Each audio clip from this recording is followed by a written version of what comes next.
Nagaan Waaqayyoo kan abbaa kan ilmaa kan afur qulqulluu inni hundumaa danda'u mana jirtan bakka jirtan hundumaatti isin haa baay'atu.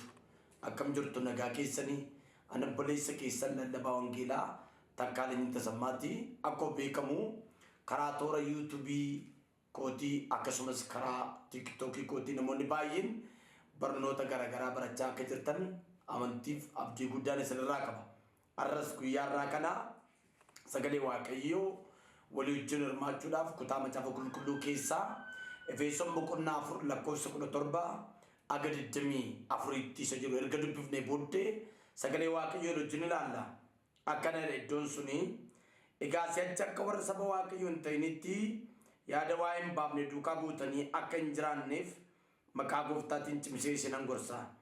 Isaan sammuun isaanii dukkaneeffameera sababii Waaqayyoon beekuu hin barbaanneef sababii mata jabina isaaniitiif jireenya isa Waaqayyo kennu keessaa gabbaafamaniiru.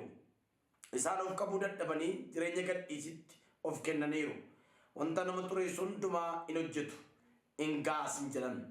Isin garuu Kiristoosiin akkasitti hin barre. Silaa waa'ee isaa dhaga'uun keessan akka dhugaas Yesuus keessa jiruttis maqaa isaatiin barsiifamuun keessan hin oolle. Yaada namummaa moofaa isa dura itti jiraachaa turtan isa kajeellaa nama goyoomsu manca'e of keessaa baasa. Hafuuraan yaada garaa keessanii keessattis aareffamaa namummaa haaraa isa qajeelummaa fi qulqullummaa dhugaatti fakkaatti Waaqayyootiin argattan sana uffadhaa. Waaqayyo maqaan isaa bara baraan kan eebbifame haa ta'u. Egaa mata dureen barnoota kootiidhaa kan nuti wajjin ilaallu akkamittiin jireenya haaraa isa karaa Kiristoos arganne kanatti jiraachuu dandeenya. Mata duree kanarratti wajjin ilaallaa. Kutaa kana ergaa kutaa kana kan barreesse Phaawulostu barreessa warra Efesooniif mana hidhaa warra Roomaa keessa taa'etu warra Efesooniif barreessa Phaawulos. Barri inni barreesse bara 60 aga 61tti dhaloota Kiristoosiin booddee bara araaraa mana hidhaa warra Roomaa keessa taa'etu ergaa kana barreessa. Ergaawwan Efesoon kun kan barreeffame kaayyoon isaa inni guddaan warra waldaa Efesoon keessa jiraniif warra amananiif barraa'e. Ergaan kun warra amananii Kiristoos Yesuusiin fayyisaa lubbuu isaanii godhatanii fudhataniifidha. Ergaan kun kan inni barraa'e. Egaa macaafa Efesoon kana qoqqoodamni isaa bakka 8ttidha kan nuti ilaalla. Bakka 8ttitu walii wajjin ilaalla. Akkuma beekamu namoonni baay'een iddoo kanatti koominti kan godhan yookaan immoo bakka Efesoon irratti yaada isaan kennan isaan bakka 3tti kaan bakka 3tti qoodaniiru kaan bakka 5tti qoodanii ilaalaniiru. Ani immoo ani obboleessi keessan bakka gurguddaa 8tti baafneetu ilaalla qoqqoodamaa macaafa Efesooniin. Qoqqoodama macaafa Efesoon kana yeroo ilaallu akka barsiifnuuf dubbii sagalee Waaqayyoo akka dubbannuuf nu fayyada. Inni tokkoffaani macaafa Efesoon boqonnaa 1 lakkoofsa 1 aga 14tti waldaan kiristaanaa karaa Waaqayyoo akka taate karoora Waaqayyoo akka taate argina. Karoora Waaqayyoo akka isheen taate yaada Waaqayyoo akka isheen taatetu argina. Inni lammaffaani waldaan kiristaanaa humna Waaqayyootiin akka isheen hundoofte boqonnaa 1 lakkoofsa boqonnaa 1 hanga boqonnaa 2 lakkoofsa 10tti argina. Inni sadaffaan waldaan kiristaanaa isheen magaalaan Efesoon kun kan isheen itti qoqqoodamtu Efesoon boqonnaa 2:11 aga lakkoofsa 22tti waldaan kiristaanaa bakka bu'aa Waaqayyoo akka isheen taatedha Phaawulos yeroo inni dubbatu. Inni arfaffaan waldaan kiristaanaa mul'ata Waaqayyootiin akka isheen hundoofte Efesoon 3:1 hanga 21tti. Inni shanaffaan kennawwan waldaa kiristaanaa maal akka isaan ta'an argina. 14:1 aga Efesoon 4:1 aga 16tti. Inni jaaffaan madaalli jireenya amantootaa bakka inni guyyaarra wajjin ilaallu jechaadha. Madaalli jireenya amantootaa maal akka ta'e ilaalla. Efesoon 4:17 aga boqonnaa 5:21tti ilaalla. Torbaffaa amala waldaa kiristaanaa. Amaloonni waldaa kiristaanaa maal akka isaan ta'an Efesoon boqonnaa 5 lakkoofsa 22 aga boqonnaa 6 lakkoofsa 9tti. Inni dhumaan inni 8ffaan wallaansoo waldaa kiristaanaa boqonnaa 6 lakkoofsa 10 agaa 24tti.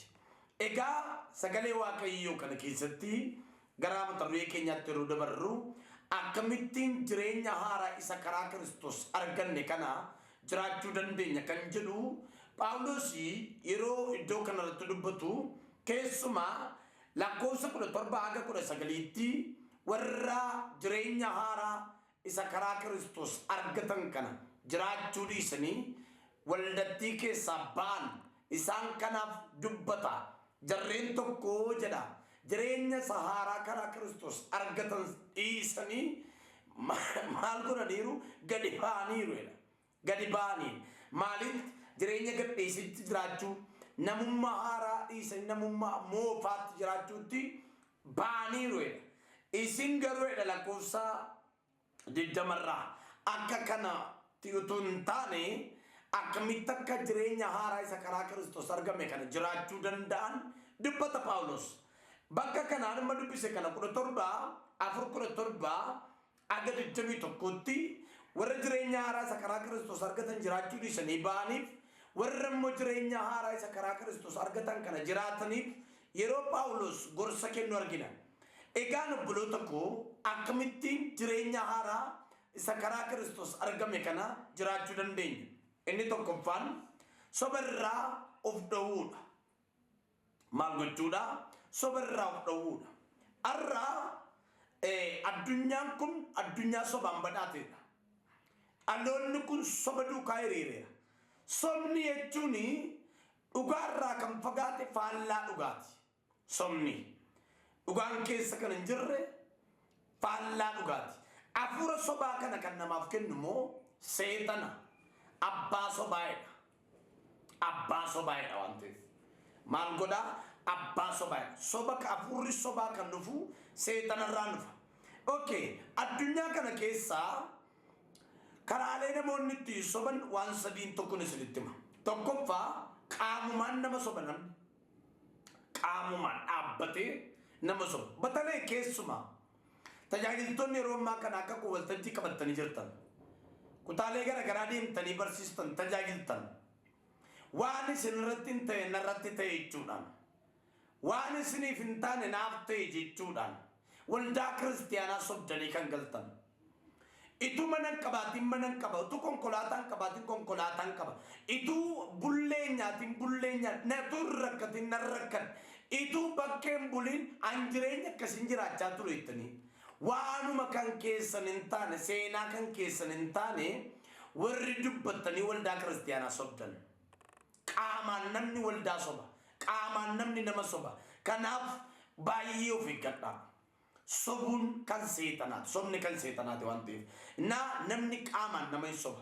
Qaamaan gaafa hin jedhu waldaa fuuldura dhaabbatee hin soba, saba fuuldura dhaabbatee lafa walga'iitti hin soba, obboleessi isaan soba, waldaa isaan soba. Kanaaf qaamaan namni yerootti nama sobutu jira. Inni lammaffaan teknooloojiidhaan keessumaa namoonni baay'een bilbila yeroo haasaanii yeroo namni dawwalee seerta'edhu yookaan immoo fakkeenyaaf kutaa nama jiru naannoo alamganaarra hin jira. Namicha alamganaarraa gara Finfinnee deemaa jiru. Namichi Finfinneerra dawwaluuf tokko seerta'e yoo gaafate kun dhufeera, jamoo ga'eera, ayyaarteenaa ga'eera jechuudhaan bilbilaan soba taanaan baay'ee rakkoodha. Waan tokkoon isinitti hima. Torbanuma kana keessa waan na mudate gara Maganaanyaa deemaa jirra obboleessa tokko wajjin. Obboleessi kun hoogganaa isaatu eegaa'eera. Baasii tokko keessirraa baasiin sun karaan cuccufamee hin teenya baasii keessa. Yeroo kana hoogganaa isa dadawwalee eessirte ituu jamootiin ka'in Meksikoon jiraa'edha. Lakkiin isin sobiniin jedhaanan. Ammas takka ture namichi eessirta Maganaanyaan geenye eessirte. Ammoo kun iddoo akkasiin ga'ee jira. Bakka golaagoliin ga'eera. Iddoo akkasii ga'eera. Dhumarratti garuu hoogganaa isaati wajjin wallabanii bilbila walirra cuccufatan. Ilaalaa amma yoo rakkanne keessa batalee hojjettoonni mootummaa biiroo garaagaraa kan hojjettan akka fedhe yoo rakkattanii hoogganaa keessan hin sobinaa. Haala akkasiin rakkadhe karaachifamee jira. Iddoo akkasiin jira jedhaati dhugaa isaa dubbadha. Keessumaa kiristiyaanonni dhugaa yoo dubbate irraa bareeda. Dhugaan nurraa bareeda. Warri jireenya haaraa isa karaa Kiristoos argatan jiraatan kun yoo dhugaa dubbatan irraa bareeda waan ta'eef. Kanaaf namni bilbilaa wal sobaa. Kan biraani teknooloojiin namni kan inni wal sobu profaayilii isaa biyya Itoophiyaa keessa taa'e namoonni baay'een tiiktokiin isaanii, feesbuukiin isaanii, profaayiliin isaanii Ameerikaa, Kanaadaa, Awurooppaa alaabaa biyya biraa farra godhatu. Isaan kun sobaa jiru. Eessa jirta jedhan kan inni jiraatu Alamganaadhaa, kan inni himatu Magganaanyaan, kan inni jiraatu Bishooftuu, kan inni himatu Buraayyuudha, kan inni jiraatu Sulultaa, kan inni himatu Shaashimannee. Na wal sobuun nurra hin jiraatu jechuu barbaade. Inni sadaffaan namni karaalee meeqa soba kan jedhu karaalee sadii soba jennee dubbadheera. Inni sadaffaan nam dookimentariidhaan hin soba. Fakkeenyaaf waan qabatamaa tokko ni sinitti hima. Macaafa qulqulluu keessaa Gooftaa Yesuus Kiristoos du'aa akka ka'e warri Yihuudootaa dhoksuuf yaalanii turan. Yesuus Kiristoos garuu du'aa ka'uusaa akka inni du'aan kaane dookimentariitu hojjetanii hin kaane du'aa jedhanii labsanii turan. Garuu dhugaan inni kan Yesuus Kiristoos dookimentari sobaa sana cabsee bahe.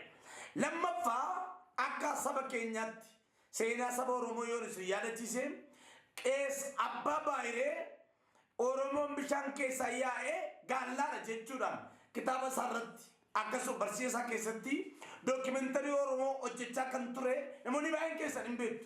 Garuu gaafa Oromoo keessa beekan ka'u Oromoon aadaa mataa isaatii gaafa hojjetu aadaa mataa isaatiitti gaafa deebi'u garuu dhugaa jiru bakkee ba'ee seenaan sobaa sun hin kufe seenaan haaraa hanga yuuniskootti Oromoon seenaa sagalmeeffatu.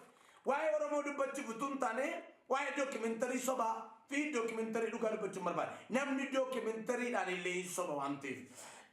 Namni har'a sobaan maal fa'aa godhata? Sobaan maal fa'aa godhata? Sobaan har'a namni gaa'ela hin dhaabbata. Sobaan dhugaa fakkeessee hin muudama. Namni har'a sobaan mana isaanii ijaarrata. Sobaan beekamtii hin argata. Sobaan waan baay'ee jira. Waan baay'ee jira. Kanaaf isa kana Waaqayyo Gooftaan machaa nu gargaara. Waaqayyo Gooftaan machaa gara keenyaa godhu. Inni lammaffaan jireenya haaraa isa karaa Kiristoos arganne kanatti jiraachuudhaaf inni lammaffaanii haarii ofii to'achuudhaan. Efesoon boqonnaa 4:26 laakkaneedha. Isin dubbisa. Yoo akkan iyyuu aariin keessan gara cubbutti isin hin geessin. Utuma aariitti jirtanis aduun isin duraa illitin. Seexanaaf karaa hin kenninaayidha. Yoo aartan iyyuu aariin keessan aduun isin jalaa illitin jedha.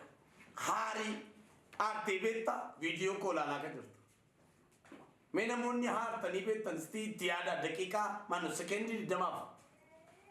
Egaa aariin kan eenyuti? Aariin kan seexanaati. Aariin meeshaa seexanaati. Afuura seexanaatiin nama hoogganamu ta'a. Namni hundumtummoo hin aara. Yeroo tokkotu jaartii tokkotu jireenya mana isheetii baay'ee tulfaannaan nan bada jetteetu baati mana isheetii ganama jechaadha. Yeroo baatu baadiyyaadha. Jaarsi tokko tulfee sanattaa illee gaafata. Naagame nan badaa na tulfaate jettiin. Sabooddee jaarsicha akkana godhe mee kottu jedheetu mandira isheen keessaa dhuftee sana gadi akka isheen ilaaltu godhee mana namoota hundumaa keessa ganama haara ta'a. Mee haarri amma haaraaru kuni mana kee keessa mana nama hundumaa keessa nan mana nama hundumaa keessa haaraa jiraa jettiin. Soo kanaaf inni itti baqattee gaa'ela kee dhiiftee deemaa jirtu. Inni itti baqattee deemaa jirtu kun mana nama hundumaa jira. Obsinee dandeenyee wajjin jiraachaa irra waan ta'eef deebii mana keessi wayya hidheetu mana isheetti ishee deebise. Har'a namoonni baay'een haariirraan kan kee miidhama baay'ee miidhamaniiru. Utuma dubbannu deeggartoota Arseenaal bakka jirtetti na dhaggeeffadhaa. Arseenaal barana yeroo gooliin itti galee haariirraan kan kee Keeniyaa keessa deeggartoota Arseenaal keessa tokko uffata Arseenaaliin uffatee uffachiise. Arseenaal amma lafa dargaggeessi kun hin jiru hin beeku. Garuu maaliif Arseenaal mo'ama jechuudhaan aarii isaa to'achuu dadhabee yeroo namichi kun uffachiisu argina. Ega miidhaa karaa haarii dhufuun isinitti hima. Miidhaa karaa haarii dhufu keessa inni tokkoffaan gaa'ela nama deeksisa. Gaa'ela nama deeksisa. Inni lammaffaan murtee hadhaa akka ni godhannu godha. Murtee hadhaa akka ni fudhannu godha. Obboleessan baay'ee jaalladhu tokko maatii kooti yoon jedhee nan sobsiisu. Rakkoo karaa maatii isa mudateen ofii isaatii shugguxii ofii isaatiin qoma isaatti qabee of ajjeese reefu jedhama hin guunne. Aaruurraan kan ka'e aarii burfachuurraan kan ka'e namni murtii hadhaa fudhata. Murtii hamaa gaafa fudhatu namallee ajjeesa ofillee ajjeesa. Namni haaru namallee ajjeesuu danda'a ofillee ajjeesuu danda'a. Kanaaf obboloota koo miidhaa karaa haariin qabu sakana. Kan biraan qabeenya dhaabbata harka keenya keessa jiru cabsuu gurguruu gatuu dandeenya. Fiilmii tokko yoo ilaaltanii yeroo haaran qodaa facaccabsu. Qumsaatinii bana biiffee bananii qodaa gurguddaa gati jabeessa mana keessa yeroo isaan caccabsan argina. Inni kun haarii keenya furmaatatti gochuu hin danda'u. Furmaanni haarii garuu maa inni aarii ofii to'achuu danda'udha. Mee akkamittiin aarii keenya to'achuu dandeenya? Sheekaloolojii ilaala. Akkamittiin aarii keenya to'achuu dandeenya? Please keessumaa ergaan sii qaba. Aarii kee to'achuu hin dandeessu yoo ta'e kun baay'ee si fayyada dhaggeeffadhu. Akkamittiinitu aarii keenya to'achuu dandeenya? Inni tokkoffaan wantoota nama aarsan irraa fagaachuu. Waan nama aarsan irraa fagaachuu. Inni lammaffaani nama dhaabbatee jecha namaan jedhu jecha itti deebisuu dhiisu. Jecha sana itti deebisuu dhiisu. Amma mana tokko keessatti abbaan mana fi manaa tokko jecha walitti deddeebisu taanaan macarrashaa isaarra dhiigi dirqama bu'a. Inni tokko dubbatee inni tokko hin callise taanaan garuu dhumarratti namichi dudubbatu sun yookaan isheen dudubbatu suni deebii waan hin qabneef callisuu filatti jechaadha. Ergaan isinii qaba. Akka tasaatee abbaa manaa fi manaa lama taatanii mana tokko keessa jiraattan diyaaloogii wal hirkaa fuute jecha waliin jettan galgala keessantu bada. Dhala keessan orma guddisa.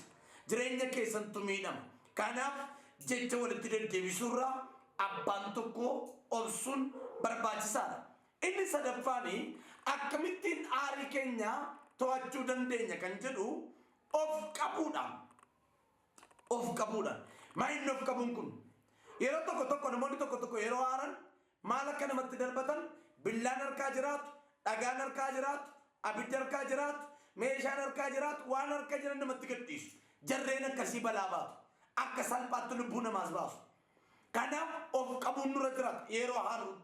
Ofii keenya hin qabnu taanaan, ofii keenya hin to'annu taanaan balaa guddaa fuula keenya dura jira. Kanaaf of qabuutu nurra jiraata. Namoonni baay'een yeroo nama ajjeesanii of to'achuu dadhabuudhaan akka tasaa nama ajjeesu deebi'anii faa bo'u namaaf. Kanaaf of to'achuu nurra jiraata. Inni arfaffaani yeroo baay'ee haaraa jiru sanatti kitaaba Dr. Mazgabuu Tuuchoorraa aarii ofii to'achuu jedhurraa kanan dubbise yeroo baay'ee aartanidha. Akkaatti dhiqadhaa'edha. Baay'ee aartanii jirtu yoo ta'e kutaa shaaworii seenaatti dhiqadhaa baay'ee natti tola. Saayikooloojiitti baay'ee na fayyadeera. Baay'ee nama gargaaras. Namarraa gala yeroo dhiqatan yeroo bishaan ofitti naqanii rifeensa ofii miiccatan namarraa gala. Inni shanaffaan sagalee onnachiisoo dhaggeeffachuudhaan. Fakkeenyaaf akka biyya lafaatti sagalee onnachiisoo jedhama.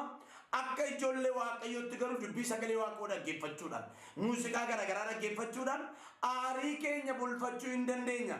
Aarii keenya qabbaneeffachuu dandeenya. Waaqayyo maqaan isaa bara baraan kan eebbifame haa ta'u. Inni jaaffaan karaa sooshaal miidiyaa waasappiidhaan, telegiraamiidhaan, iimoodhaan, tiktaakiidhaan, meesenjeriidhaan kallattii adda addaatiin namni voiisii nurratti arginu wajjin wallaansoo wal qaba yoo ta'e bilookii waan jedhu dhaabbanni kun of jalaa qaba. Akkuma hoppenii sagalee walirratti bannee wal dubbifnu haayee akkuma jennu bilookii wanta namtu gajjalaa yeroodhaaf namicha deddeebi'ee sagalee irratti argisiis jedhu sana bilookii gochuun dagatiin torban lama booddee irraa ban taanteef. Inni sadaffaanii akkamittiin jireenya haaraa isa karaa Kiristoos arganne kana jiraachuu dandeenya kan jedhu ni sadaffaan nama hamachuu dhiisuudhaan. Fakkeenya jaala lakkoofsa namarratti akkanedha. Solomoon yeroo dubbatu hamaa dubbattee kiyyootti of galchuurraa arraba kee eeggadhuudha. Hamaa dubbattee kiyyoo wanti ati dubbatte maal godha deebi'ee kiyyoo sitti taa'edha. Saduraatti Timoteewos boqonnaa 4 lakkoofsa 16 si Phaawulos mucaa isaa yeroo gorsu ati ofii kees barsiisa keessa eeggadhuedha. Waaqayyo nu gargaaru. Egaa afurramii kun eessaa dhufa? Afurramii kun kan inni irraa dhufu afura seexanaa irraa dhufa. Namoonni nama amatan biyyan guddisan. Namoonni nama amatan mana isaanii guddisan. Namoonni nama amatan waldaa isaanii guddisan. Dhiyoo kana karaa zuumii nan barsiisan ture. Boleettiin tokko raajinaan jette afura hamiin narreera naa karadhu jette baay'een dinqisiifadheen. Amma kanaatti of to'achuun barbaachisaa. Nan karadhee fi afurri sun irraa cabe. Innaa maal jechuu barbaadeen akka tasaa namoota amachuun aadaa kana isinitti ta'e. Nama amachuun amala kana isinitti ta'e. Warri jireenya haaraa karaa Kiristoos argatan jiraatanii nama hin amatan. Isa kana Waaqayyo nu gargaaru. Inni arfaffaanii amanamummaa qabaachuudhaan. Jireenya haaraa karaa Waaqayyo arganne jiraachuudhaaf. Jireenya haaraa kana jiraachuudhaaf amanamummaan barbaachisaadha. Amanamummaa jechuun maal jechuudha? Amanamummaa jechuun namaafis nama wajjin jiraannuufis bakka hojii keenya biiroo keenyaafis mandara keenyaafis Waaqayyoofis nama amanamee jechaadha. Namoonni tokko haadha manaa isaaniif nama amananii waajjiraaf amanamu. Haadha manaa isaaniif nama amananii waldaadhaaf amanamu. Waldaafis haadha manaatiifis yookaan abbaa manaatiifis biiroo hojjettuufis Waaqayyoofis amanamummaan si barbaachisa. Kanaaf garaa amanamummaa qabu Waaqayyo si faalas. Ibroota boqonnaa 3 lakkoofsa 2 Roomee boqonnaa 3 lakkoofsa 3 irratti akkana jedha. Museen ajaja Waaqayyo harkaa fudhate hundumaa utuu addaan hin kutin amma guyyaa waamicha isaatii ga'utti utuu hin nuffin Waaqayyoof hojjete Waaqayyoof amanamee hojjetee darbee. Akkuma kana Yesuus Kiristoos qajeelfama abbaa isaa harkaa fudhatee gara biyya lafaa dhufe utuu nan dadhabe hin jedhin. Itu nan nufin jedhin amanamummaadhaan hojjeteetu biyya lafaa kanarraa gara abbaa isaatti deeme. Kanaaf amanamummaan barbaachisaadha. Amanamummaa jechuun sobni arraba isaarra kan hin jirre waan itti kenname adaraa itti kenname kan beeku jechaadha. Amanamummaa keenya eessaa jalqaba? Amanamummaan keenya eessaa jalqaba?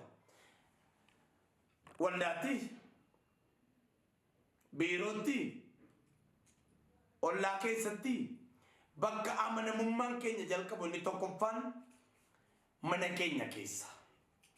Mana keenya keessa jalqaba. Haadha manaa keef amanamuu qabda. Ijoollee keef amanamuu qabda. Abbaa manaa keef amanamuu qabda. Obboloota keef amanamuu qabda. Inni lammaffaanii naannoo jiraannu hawaasa keessa jiraannuuf amanamuu qabna. Akkamitti? Misooma naannoo irratti hirmaachuudhaan. Gadda naannoo irratti hirmaachuudhaan. Gammachuu naannoo irratti hirmaachuudhaan. Namoonni tokko uffatanii gadi baanii uffatanii ol galu. Gadda ollaa isaanii hin beekan. Gammachuu naannoo isaanii hin beekan.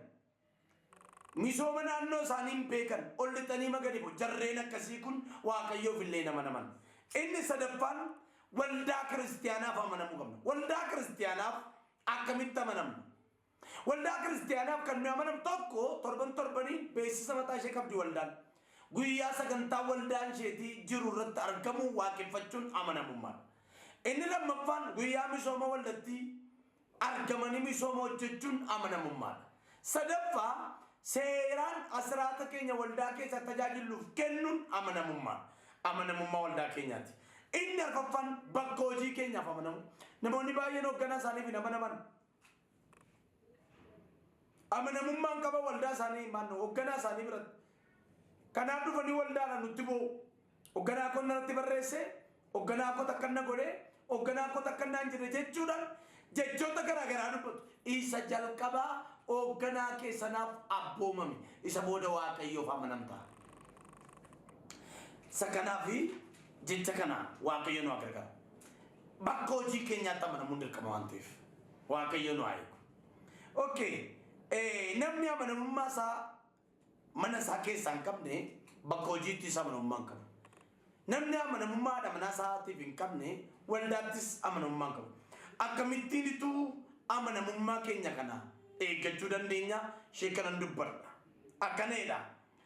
Maatewos 26 lakkoofsa 4 akkaataatti amanamummaa keenya eeggachuu dandeenya tokkoffaan kadhannaadhaan. Inni lammaffaan faarsaa 111 lakkoofsa 10 waaqayyoon sodaachuu yookaan immoo waaqayyoon sodaachuudhaan waaqayyoof abboomamuudhaan. Inni sadaffaan sagalee waaqayyoo dhaggeeffachuudhaan. Inni arfaffaan dhiiga Kiristoos Yesuusin akka baay'ee amanuudhaan namni amanamummaa waaqayyoo biratti qabaachuu danda'a. Kanaaf walumaa galatti egaa jireenya haaraa sakaraa Kiristoos arganne kana akkamitti akka jiraannu Phaawulos warra Efesoon yeroo gorsu tokkoffaa soburraa dhowwaa jedhee lammaffaa aarii keessan to'adhaa jedhee inni sadaffaan nama hin amatinaa jedhee arfaffaa irratti amanamummaa qabaadhaa jedhe. Waaqayyo gooftaan machaa isin haa eebbisu. Kaameraadhaan duuba koo dhaabbatee hojii wangeelaa kana duukaa hojjechaa jiru obboleessa keenya artist Lataa Darajjee waaqayyo bara kee jireenya kee eebbisu. Akkasuma namoonni YouTube kana subscribe gochuudhaan hiriyoota keessan biraan gahaa jirtan eebbifamaa gooftaan bara keessan eebbisu.